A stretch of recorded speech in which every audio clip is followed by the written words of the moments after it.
Hello everyone, welcome to the Trauma and Healing Workshop. I'm so excited to have you here. This is Sonia. She's the brains behind the workshop, which I'm really excited about.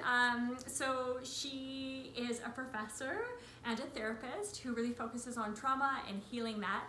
And she's going to tell us a little bit about the brain, which is our first week of the workshop. So let's hear it. Take it off.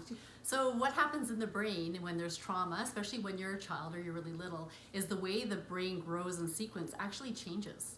So we might be triggered, fight or flight, stress response system, a release of stress hormones, and it can impact us, impact the way we interact, our relationships, the way we work in the world, at work, family, everything.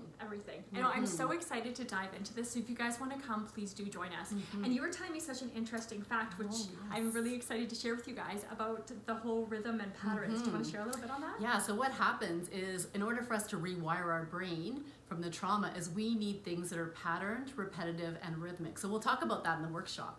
Yeah, I'm so excited because the breath portion, the healing portion, is really, we're going to be integrating that rhythm and the patterns through the work of breath. And the breath is such a powerful thing. I know it's become super trendy, but it really has the power to heal. And we're going to be doing some kind of more ancient breath work, bringing my yogic background, and I'm just so excited to bring it in. It's such powerful work. So come and join us, you guys.